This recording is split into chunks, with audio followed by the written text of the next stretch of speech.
Sir ఈ 4.5 ఇయర్స్లో అసలు జగన్ గారు వచ్చిన తర్వాత గవర్నమెంట్ ఎలా అనిపిస్తుంది మీకు? ఆయన చేసిన కార్యక్రమాలు ఎలా ఉన్నాయి ఇక్కడ? ఆయన చేసిన కార్యక్రమాలు ఎంతోమంది ముఖ్యమంత్రులు ఆంధ్రప్రదేశ్ని సుమారు 16 మంది ముఖ్యమంత్రులు పరిపాలించినాడు. ఇన్ని పథకాలు పెట్టిన ముఖ్యమంత్రి ఎవరు ఉన్నారంటే ఏకైక ముఖ్యమంత్రి జగన్మోహన్ రెడ్డి. ఎంతోమంది ముఖ్యమంత్రి చేస్తున్నారు, వస్తున్నారు, పోతున్నారు. ఇన్ని పెట్టిన పేద ప్రజల కోసం ఈ విధంగా పెట్టిన పథకాలు పెట్టిన ముఖ్యమంత్రి ఎవరంటే జగన్మోహన్ రెడ్డి. ఓకే, సో అంటే ఈ పథకాల వల్ల కూడా ఎఫెక్ట్ పడుతుంది, స్టేట్ డెవలప్మెంట్ ఆగిపోతుంది, అప్పులు అవుతున్నాయి అని చెప్పేసి అని అంటున్నారు అపోజిషన్ వాళ్ళు. పేద ప్రజలకి ఇది కూడా డెవలప్మెంట్ అని అనుకోవచ్చు కదా. పేద ప్రజలకి వాళ్ళ అకౌంట్లో డబ్బులు పేదవాళ్ళకి పడుతున్నాయి. ఒకప్పుడు ఏంటంటే డలార్లు ఉన్నారు. ఒకప్పుడు డలార్ల ద్వారా పోయేది. ఒక పింఛన్ కావాలంటే వాళ్ళకి ఏదైనా డలార్లకి ఏదైనా ఇస్తేనే చేసేవాళ్ళు. ఇప్పుడు అలాంటి లేదు కదా. నేరుగా డైరెక్ట్గా వాళ్ళ అమ్మఒడి కావచ్చు, రైతు భరోసా కావచ్చు, ఏది ఏ పథకమైనా కూడాను చదువు గురించి కావచ్చు, ఏదైనా డైరెక్ట్గా వాళ్ళ అకౌంట్లో వాళ్ళకే పడుతున్నది. మధ్యలో డలార్ అనేవాళ్ళు ఎవరు లేరు ఈ ప్రభుత్వంలో. అంతకుముందు ప్రభుత్వంలో మధ్యలో ఎవరో ఒక డలార్ ఉండేవాడు. ఓకే సార్, ఇప్పుడు చంద్రబాబు గారు బయటికి రావడం, జైలు నుంచి బెయిల్ మీద టీడీపీలో జనసేన కలవడం, ఇవన్నీ చూస్తుంటే జగన్ గారు ఓడిపోతారు అని చెప్పేసి వాళ్ళు కాన్ఫిడెన్స్గా అనిపిస్తుంది. వాళ్ళ అభిప్రాయం అది. నీ అభిప్రాయం నీది ఉంటుంది, నా అభిప్రాయం నాది ఉంటుంది. ఎవరు విధానం వాళ్ళు ఉంటుంది. అనుకో తప్పేం లేదు. ప్రతిపక్షాలు నేను గెలుస్తాను అనుకుంటారు, ఉన్నవాళ్ళు ఇప్పుడు మేము గెలుస్తాను అనుకుంటారు. అది ఆ విషయాన్ని నిర్ణయించాల్సింది ప్రజలు నిర్ణయించాలి. రీసెంట్గా ఏమైందంటే ఇప్పుడు కాంగ్రెస్ కొంచెం పుంజుకుంటుంది, తెలంగాణలో కూడా కాంగ్రెస్ వచ్చింది. సో నెక్స్ట్ మళ్ళీ జగన్ గారికి ఎఫెక్ట్ పడుద్ది. అంత డెవలప్ చేసిన తెలంగాణ టీఆర్ఎస్ ఓడిపోయింది, బీఆర్ఎస్. ఇక్కడ కూడా జగన్ గారు ఓడిపోతారు, ఆయన పథకాలు ఏం పనిచేయవు అని చెప్పేసి అపోజిషన్ వాళ్ళు మాట్లాడుతున్నారు కదా, వాళ్ళకేం సమాధానం చెప్తారు? అక్కడ టీఆర్ఎస్ ఏంటంటే తెలంగాణలో కొన్ని చెప్పిన పథకాలు అన్నీ పూర్తి చేయలేదు, కొన్ని మాత్రమే చేసినాడు, అన్నీ చేయలేదు. జగన్మోహన్ రెడ్డి గారు చెప్పిన ప్రతి పథకం పూర్తి చేసినాడు. వాళ్ళ ప్రతి ఓటర్కి వాళ్ళ మనసాక్షి వాళ్ళకే తెలుసు అనమాట. ఎందుకంటే ఈయన చెప్పిన ప్రతి పథకం ఈయన పూర్తి చేసినాడు. ఆ టీఆర్ఎస్ చేయలేదు కదా, కొన్ని మాత్రమే చేసినాడు అనమాట. అది సో ఇక్కడ ముఖ్యంగా ఇప్పుడు తుఫాన్ వల్ల చాలామంది ప్రజలు ఇబ్బంది పడుతున్నారు, వాళ్ళ ఇళ్లలోకి నీళ్ళు రాక, సో తినడానికి కానీ ఇట్లాంటి సమస్యలు ఉన్నాయి ఇక్కడ. గవర్నమెంట్ తరఫున మీరు ఎలాంటి చర్యలు తీసుకున్నారు? మేము ఏంటంటే మా వార్డులలో ప్రతి వార్డులో తిరిగి చిన్న చిన్న సమస్య ఉన్నా కూడా కమిషనర్ తీసుకుని శానిటేషన్ సెక్రటరీ అందరూ కూడా ఉండి ఇప్పుడు దాకా కూడా తిరగతానే వస్తున్నాం అనమాట. ఈ ప్రజలకు ఇబ్బంది లేకుండాను.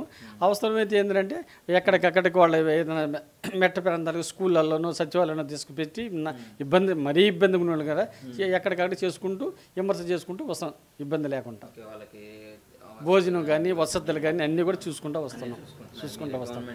గవర్నమెంట్ చూసుకుంటూ వస్తున్నాం సార్. ఇంకా 175 టార్గెట్ అంటున్నారు, అసలు ఎలా ఉండబోతుంది అంటారా 175 అనేది? 175 అంటే ఇప్పుడు 175 సీట్లు జగన్ గారు నాకు వస్తాయని అని అంటున్నారు. వాళ్ళు ఏమంటున్నారంటే పులివెందుల్లో కూడా మేమే గెలుస్తామని టీడీపీ వాళ్ళు అంటున్నారు. అది వాళ్ళ అభిప్రాయం. ఇప్పుడు ఎవరికి ఉండొచ్చు, మనం కష్టపడి పని చేస్తే చేస్తున్నాం కాబట్టి మనకి ఇది అన్నమాట. మీరు అదే అంతకుముందు ఎన్నోసార్లు ఇప్పుడు 14 సంవత్సరాలు ముఖ్యమంత్రి అన్నారు, వాళ్ళకి ఇన్ని పథకాలు వాళ్ళు పెట్టి ఉండొచ్చు కదా. ఈరోజు జగన్మోహన్ పెట్టిన తర్వాత మేము పెడతాం అంటున్నారు కానీ ముందుగా మీరు పెట్టి ఉండొచ్చు కదా. అనుభవం ఉంది అంటున్నారు, అనుభవం ఉంది, సర్వీస్ ఉంది అంటున్నారు, కరెక్టే కాదన్నా ముందుగా మీరు పెట్టి ఉండొచ్చు కదా. పెట్టిన తర్వాత మేము పెట్టినాం అంటున్నారే కానీ ముందుగా మీరు పెట్టి ఉండొచ్చు కదా. కాబట్టి ఎందుకంటే జగన్మోహన్ రెడ్డిని నేర్చుకుంటే ఒక మాట కానీ చెప్పితే పలానా పథకం పెడతానని చెప్పినంటే అది ఎంత ఇబ్బంది పడైనా ఎన్ని కష్టాలు పడైనా ఆ పథకాన్ని ఖచ్చితంగా ఆయన పూర్తి చేస్తాడు. చెప్పనండి, ఎలా అనిపిస్తుంది జగన్ తర్వాత? 18,000 వేస్తున్నాడు. 18,000 వస్తున్నాయి ప్రభుత్వం తరఫున.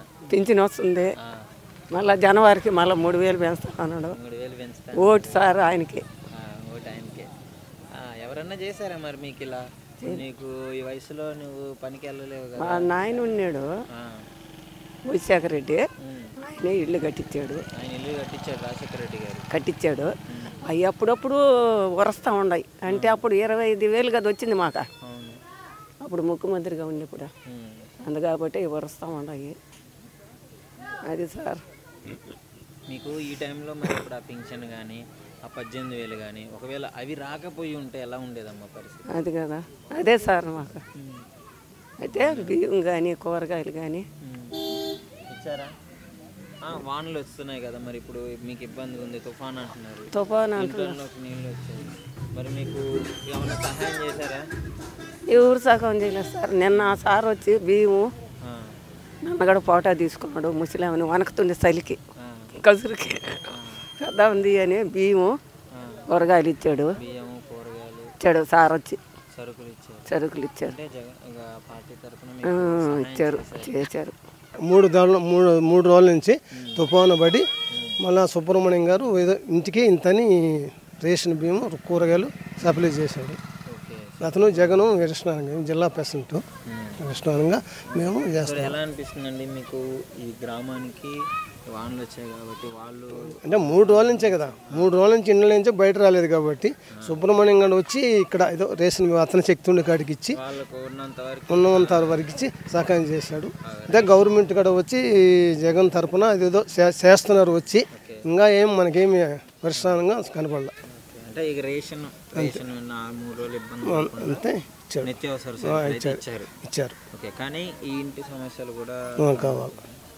గెలిచే అవకాశం ఉందంటారా జగన్ గారు? మేము ఖచ్చితంగా మేము పార్టీలోనే ఉన్నాం కదా, పార్టీ లీడర్ని కదా, ఖచ్చితంగా గెలపాలి.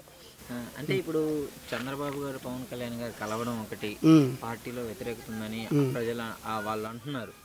అవి మామూలుగా జరిగేటి, అది రాజకీయం విధంగా జరుగుతూ ఉంటాయి. పార్టీ విధంగా అంటే జగన్ మాకు ఖచ్చితంగా గెలుస్తాడు ఒక నమ్మకంలో ఉంది. నమ్మకం అయితే ఉంది. నమస్కారం అండి. నమస్కారం అండి.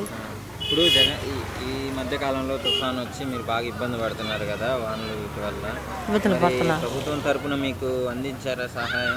జగన్ తరఫున బియ్యము టమాటాలు కూరగాయలు ఇచ్చారు సార్. ఏమేమి ఇచ్చారమ్మా? మంచిగా కరెక్ట్ చెప్పండి. టమాటాలు అంటే నిత్యావసర సరుకులు జగన్ గారు ఇట్లాంటి సహాయం చేశారు కదా, ఎవరన్నా వచ్చి మీకు చేశారా? మళ్ళీ ఎవరు చేయలే, జగన్ అన్నలే వచ్చింది. జగన్ తరఫున ఇచ్చినారు, ఇంకెవరు రాలా మా కాడికి రాలా. ఓకే, జగన్ గారు మరి పథకాలు కానీ పెన్షన్లు కానీ ఏమైనా ఇస్తున్నాడా? ఎందుకు ఇవ్వటం లేదా? ఇస్తామా? పెన్షన్లు వస్తున్నాయి కదా నీకు, వాలంటీర్లు తిరిగి ఇస్తున్నారు కదా, నెల వస్తుందా అది? ఇస్తున్నారు. ఓకే, అయితే నెక్స్ట్ మరి జగన్ గారు గెలిస్తే బాగుంటుంది అనుకుంటున్నారు. ఎవరు గెలిస్తే? ఆ మాట సార్, 18,000 జగనే కదా మాకు వేసింది. ఆలోచింది ఇక అమ్మవారి డబ్బులు జగనే కదా వేస్తున్నారు. మళ్ళీ జగన్ గారిని జగన్ వారే గెలవాలని చెప్పి అనుకుంటున్నారు.